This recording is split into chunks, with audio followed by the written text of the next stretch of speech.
Hello, my dear friend. This is your friend, Dr. Samuel Kisseadoo, speaking in Virginia. Let's talk about the possessive nature of love. I'm speaking from Hampton, Virginia, as president of Fruitful Ministries International, Incorporated, as an evangelistic and teaching Christian ministry. We work with churches, communities, institutions, and everybody who wants to reach out to souls, especially homes, relationships, marriages, and leadership development as well. So call the numbers that will be given at the end of this presentation and work with us. We are an enrichment organization. We work with a lot with churches to strengthen the body of Christ and to build strong families. We have a motto which is family excellence. Now, love is the bond which God originally created to join a man and a woman together in marriage. In Genesis 2:24, a man therefore leaves and cleaves, joins permanently, strong bond to a wife, and the two become one flesh. Now, love, as we know, is strongly possessive and must therefore be guarded jealously and carefully. Every form of love has that element. Love corrects, but love also allows freedom. Love is liberating and produces real freedom in relationships instead of bondage. Yet, if love corrects, it doesn't mean it becomes a fault finder. It gives ample room, enough room for liberty and growth of the person you say you love. The receiver grows. You, the one giving the love, also grows in more love for people. You become more mature, and then you produce a lot of fruit, and you learn how to share.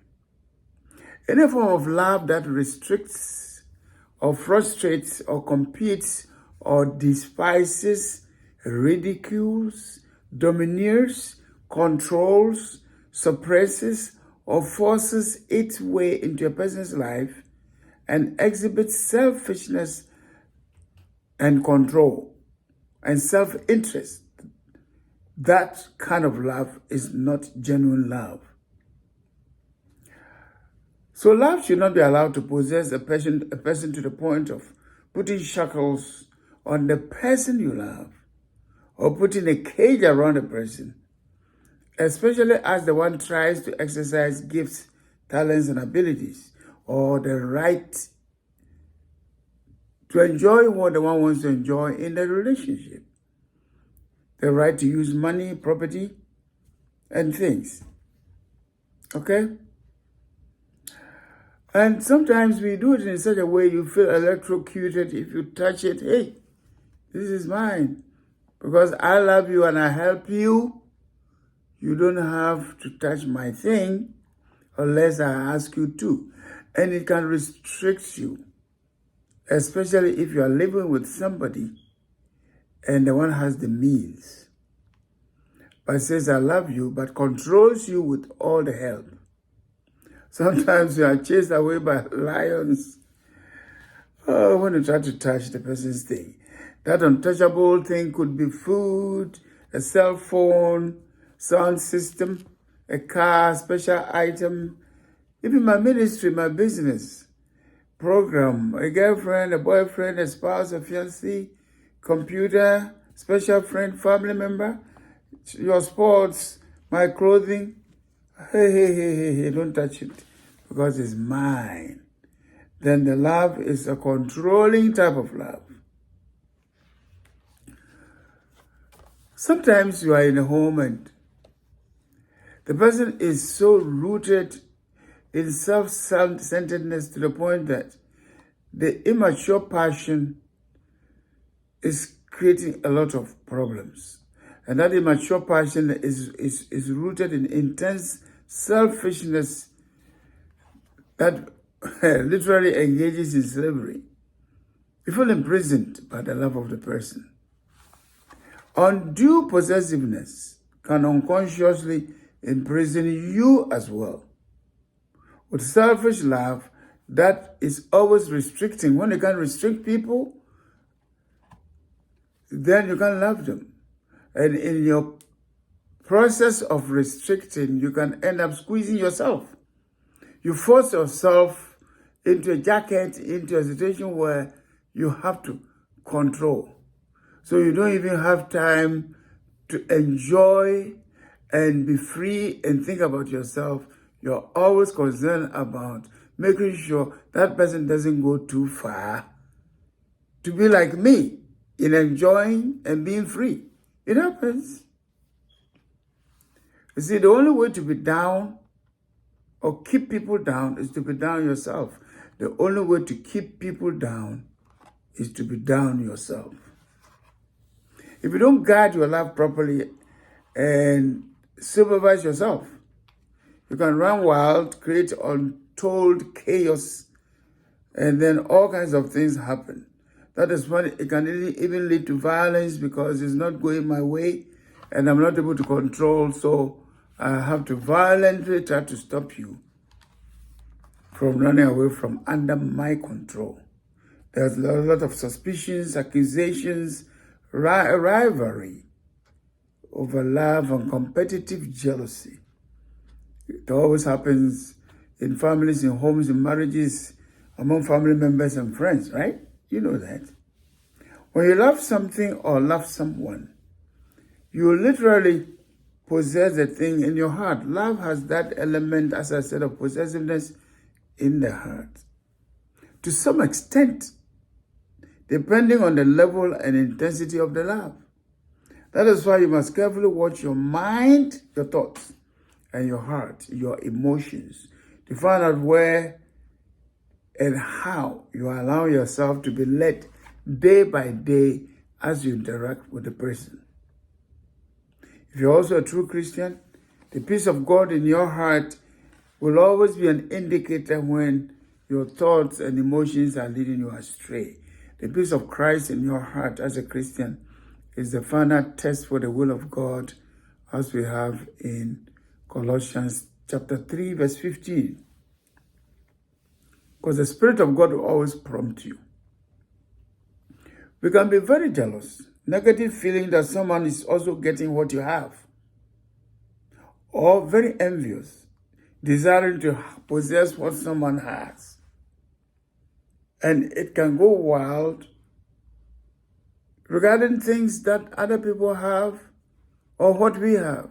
When you have and you don't want someone to have, then jealousy comes because you are getting my thing. Hey, I don't want to be at the same level. But when I don't have and you have, I want it, that is envy. Honestly, when you have strong love for someone or for something, the natural selfish mind, which we were born with as sinners, will try to come on top. You see? And don't touch my thing, don't use my thing, don't enjoy my thing. It tends to dominate. It is for you to put it to death, as God says. It is your required duty to see the danger and admit it very quickly. Sometimes a husband has a job, a wife has a job, and when one is getting more money than the other, typically if the woman begins to advance, sometimes even in church, there can be a pastor and the wife is doing very well with even preaching and teaching and gifts. And then the big man begins to get a little jealous. You're trying to get my thing and get more than me. You know, it's like a pastor and associate. You will never let the associate preach or assistant pastor preach unless he's traveled. Even that he wants some other people to, visiting preachers. He is afraid of the one taking over, being admired more, being appreciated more. And it is very common in relationships, husbands and wives. Oh, it should concern you when your partner is not at your level and people are trying to praise you and say, she is good, but the man, or the man is so good. That woman, Be concerned. Don't take advantage and feel, yes, I'm the one. I'm the hero. No. Be concerned, pray, and see how best for God to give you wisdom to help bring the one to your level or as high as possible. That is how it ought to be. If you're in a church and you are being praised for your punctuality, your giving, and this and that, or in a ministry, don't take the opportunity to make yourself the hero of the ministry or the hero of the church. You see, be concerned as to how you are going to promote or encourage others to also come up and be like you as an example. Okay? Don't try to protect your thing. You see, suspicion, mistrust, all kinds of things can breed. No matter the one involved, fear comes and you feel threatened and begin to see a competitor instead of a wife or husband or an associate or a ministry member or fellow in church, fellow on the job, in the school, in that group, on that executive board. You see, ministry partner, business partner, political comrade, and the rest of them, you begin to be something else towards the person who is a church elder like you, a deacon, an elder, a parent, or an in-law. Let us watch our hearts very carefully. In some instances, during the emotional chaos, some fiancés terminate the relationship, the courtship, abruptly. In a surprising fashion, you wonder what happened. The girl I want to marry is advancing too much and people are admiring her. We go to places, I look rough, she looks smooth and likable and things. You don't say it, but that is what your problem is. You see. And sometimes the woman is advancing and you're afraid when I marry her, she's going to go ahead of me and I'm going to be in trouble. Sometimes it's the other way around, okay? And some fire people from the job, just looking for slightest faults. Sometimes you don't even know the reason why. Oh, paying people salaries and things, finding a way of getting rid of you because you are rising. And it's very likely they're going to rise to his or her level as to get rid of you. They do it very common for political opponents. You see, or find a place for the one to move out of your home to go and live because the one is not fulfilling your carnal or personal wishes. Everything has to be in terms of you. If it's not in terms of you, you're not happy. You see, communication begins to cease.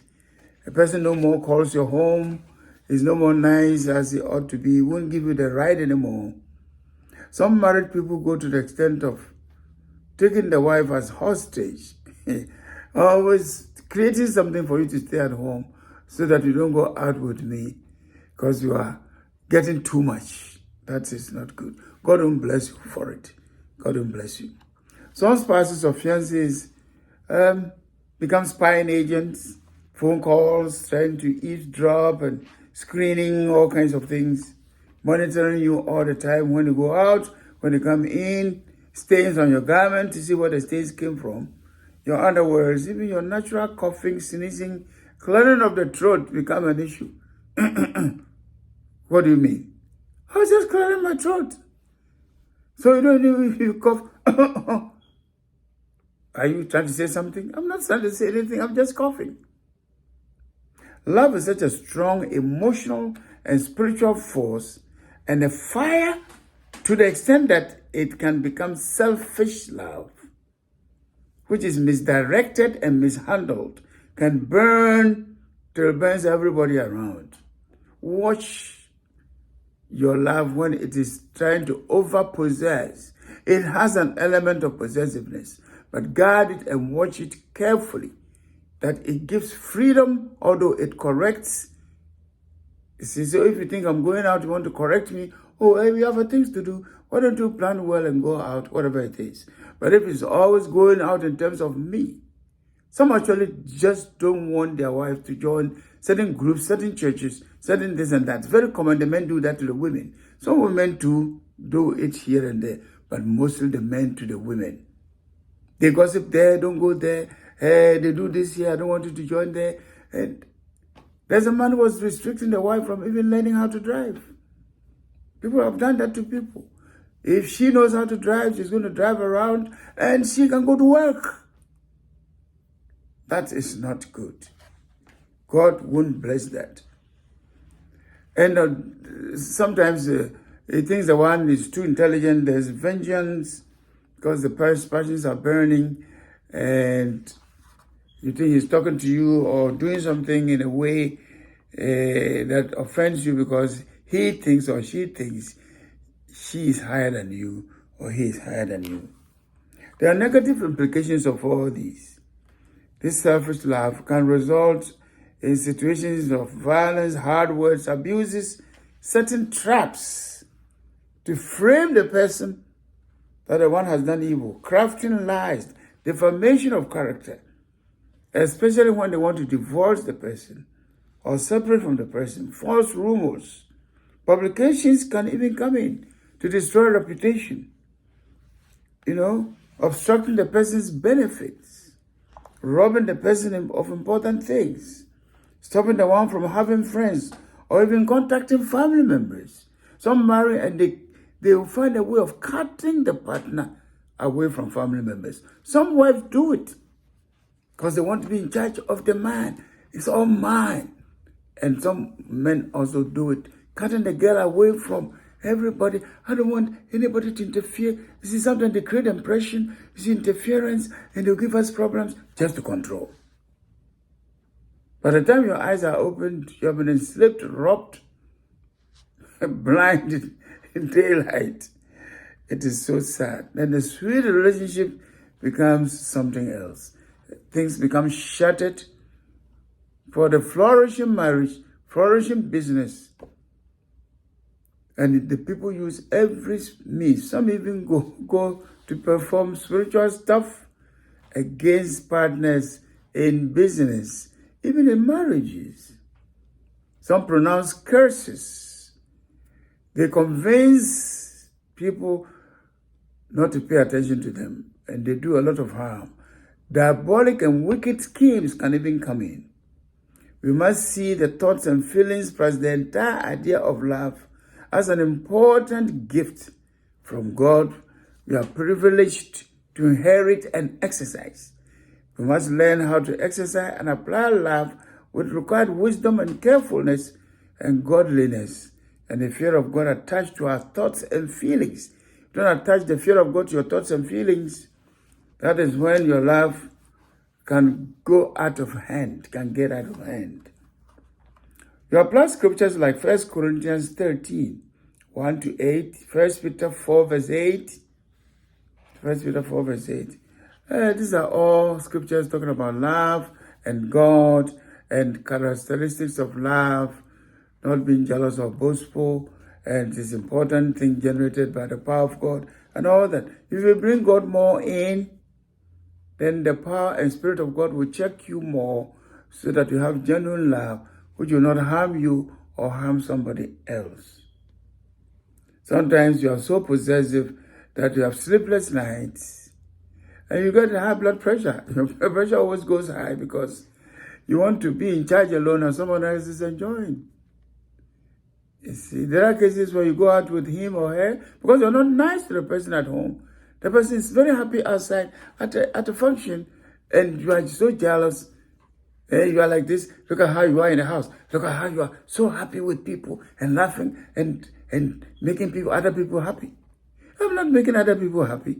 The atmosphere is created for me to be myself. But you force me to be something else in the house. You see? If you want people to behave in a certain way to make you happy, create the atmosphere. You see, we should learn to love real love from our hearts, real concern and care, compassion, sympathy, kindness, mercy, but without possessing it to the extent of controlling the other person. in a selfish way. It destroys the essence and the meaning of true love. Yes, we must learn to be careful and wise and sensibly apply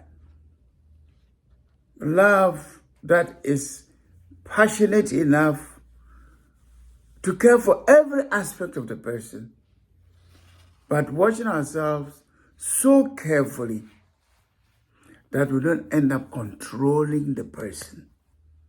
And if you pray and let the word of God and the Spirit of God work in your heart, see, then the power of God and the grace of God will flow through you instead of just the self, the sinful self. Because here and there, self will just be kicking you left and right. If you are part of a pioneers of a church or a ministry, and other people join, or a business, and the business has grown, there's love for what you're doing. Love for the people you started with. But other people come in and start to say and do things that others like, you got a problem. Attention is being given to them, or should be to you. So I acknowledge you. If you're a founder of a ministry, for example, and others in the ministry are rising and people go to them for counseling, all the counseling to come to you, everything you must give permission before it goes forth. No, of course, people should not also run wild, because authority is always given by another authority, by a higher authority. That also is a problem, you see. But be very careful how you try to control everything, so that some pastors get to the point, even prophecy, visions you see, singing you do, discernment, healing, it has to pass through him. See, and if he says, oh yeah, no, we don't do it today. So if someone is sick and you have to lay hands until he's ready and gives you the authority, you can't go and do it. Then that is bad. Definition of witchcraft is trying to dominate. You see, first it starts with manipulating the person, trying to manipulate in order to dominate, in order to control. You see? And therefore, all the powers and things are to control you, and even death, so that, well, the progress can go on. Is your uncle or dad who will pay the fees. She has controlled your progress, so now no one is there to pay the fees. You are sick, sitting in a wheelchair, so you can't run anymore. You can't go to work anymore. You are mentally deranged, so you can't think to do anything anymore. And this kind of thing is satanic and it's very bad. We should watch very carefully about competition and wanting to be in charge. Let us also not create a condition where we flout authority, we disobey, we become arrogant and run ahead, and then allow the devil to use others to stop us from running wild. And in the process, they control us. So one of the main things to learn from this is love has an element of possessiveness. That is why I said, don't love the world, meaning don't possess the world in your heart. So be aware of that. And when you love your husband, your child, your fiancé, your parents, your daughter, your son, and you don't want anyone to talk to your daughter, because you're so jealous over the daughter, you don't want anyone to touch. Who is that on the phone? You want to screen calls. You want to do everything. Some homes, they even want phone calls to be on a speakerphone, everybody's phone call, because they want to control. If people run wild, people do the wrong thing, they're secretive. Teach them and find a way of doing that. If in this home I have to put all my phone calls on speakerphone for people who call to counsel people's private stuff, and many of them are ladies. The men don't want to go for counseling. Are you a counselor? How many men work and come for counseling? Women, more than men. And then I put it on speakerphone. Of course, there are some things you may do with your wife, and the people allow it. But if he says, don't tell anybody else, then don't tell anybody else, including your partner. You see? And don't be so jealous that if you see your husband or your wife talking to an opposite sex, you always want to find out who the one is. Well, but if you also don't make yourself trustworthy and you don't trust him or her, then sort out that problem. Because when I go out, you can't follow me with a device, with a camera.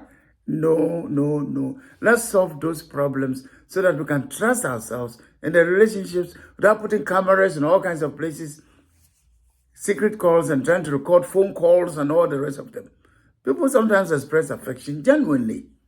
They don't mean evil, but you hear it and to you the interpretation is sinful. He has a motive. Very difficult to find intentions. The one may overdo something. The one may go too much ahead of something. But you don't read into it. And then you draw conclusions which are not right. Because finally it is God who knows the mind and heart. Nobody knows. It's the same way with gifts. Someone's so angry with the wife and then they even divorced. Why has somebody bought a very expensive phone for you on your birthday? Hey! And they were fighting over it. It doesn't understand. No. For him to buy such a phone for you, there must be something going on. Because the man won't sacrifice like this. Who said that? People have even bought cars and things. You see? But on the other hand, there are a lot of examples of people who have done all these to woo, to fool, to seduce other people. So then they spoil the picture. It's the same as money and donations. Some people just love to give you. And somebody sees it and says, hey, there's a motive behind it. You see, we read into things so much because of the competition and the envy and the jealousy, all going with love which is not purified. And the point here is that whatever love you have for somebody, watch that possessive nature of love so that you don't end up enslaving the person, restricting the person, putting the one in chains, obstructing the person, destroying the joy and peace and the freedom is the word of the person. Love gives freedom. You don't do that for your love not to be love that God is giving you good credit for and which is helping the one to grow and make advance, but it's rather making the one go backwards. Because you want to advance, but do it in my terms and remain back whilst I make progress according to me, and you too must do according to me. I hope you understand it. And I've made a point in this presentation. May God bless you and help you to watch your love so that your love doesn't let people go anyhow. Love corrects. Let's watch that. But love gives freedom. If your love doesn't make anybody free, it's not the right type of love. Flesh and the devil have come in. But don't also let people run wild like horses without restriction. And they bring problems into the relationship of marriage because they are helping that lady, they are helping that gentleman. Typically, a spouse has traveled, a woman's husband is not around, and you're trying to help, and it's becoming too much. It makes you even a taxi driver. Take me here, take me here. Some wake up in the morning and pick the woman's children, or sometimes they pick the man's children. The wife is not around, such that it affects even their children and their family. And when your spouse wants you for lunch or dinner, you are somewhere there, dropping somebody, it says after church, after work, or doing something to somebody when you ought to be at home to have lunch with your family. You see, and the one can make it, but will call you to leave and come all the way and pick me home. Help me with this. Some will go the whole day cleaning the place. Some will go and cut the grass when you don't cut the grass in your own home. You see? And travel with them. And that's when the secrecy comes in. Okay? So these things are very dangerous. But in our attempt to try to solve them, let us be careful not to control phone calls, visits, attendance to meetings, involvement in things. And if you also know you're going too far, then be very careful, because your wife or husband may not be possessive too much, because you're also going beyond bounds by taking the love of a wife for another woman, by paying too much attention, you see. And especially the woman too is somebody who is craving for the love and the affection, and it can end up in sin and trouble. Sometimes it's not direct sin, as we call it, but it is emotional and other things, infidelity.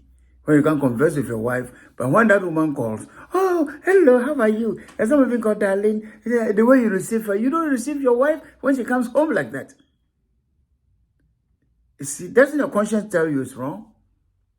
You see, if you are so nice to another woman, so nice to somebody, so nice, but you can't be nice to your wife, it's the relationship I have with my wife and the time I have for her and the way I treat her, it helps me to work and have a lot of ladies outside to help them. Seriously. You see, and you must balance it to find out what you are giving to people, are you giving it to your spouse? So otherwise you encourage a possessiveness beyond the limits. So let us watch all these. And please understand when your wife or husband is complaining, because the love possesses, because I love you. And I'm careful about you giving to people what should be mine. But we Christians, the peace of Christ will always regulate and check. When you see yourself drifting, bring yourself back. We are human. You will never stop being human until you leave this world. If you see yourself drifting, bring yourself back. And discuss things as much as possible. If there's something in this house, and I want to give it to somebody, like if I want to give this new book, Genuine Love, you can get it on Amazon.com. Okay? I should tell my wife. She comes looking for the book, it's not there. Oh, the sister who used to come for Bible studies here, so sister so-and-so, and she's a single parent, and she's this, and then he's a widow, and he's lonely, and he's old, but he's not married yet, whatever it is. We know all that. But there's a book you use with your wife. Discuss with her, tell her, before you give it out. You see, because it's ministry, and I have the right, so I just give it. He's looking for it to use, it's not there. And she keeps quiet. Then you do the next one. You do the next one. You do the next one. No, we don't do that. But you also be reasonable. If it's something you can give away, it doesn't mean every simple thing, even when I cough, I should tell you before I do it. Let's watch it. God will guide you about that. Because it's such a big issue for a number of people.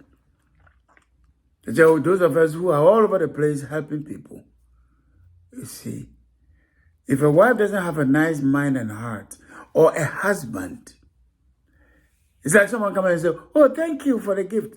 And your partner doesn't know about it, that after church you give money to somebody, or you sign a check and send it to somebody, or you met the one at a store and you give a gift, and then you say, thank you. I say, oh, we thank God.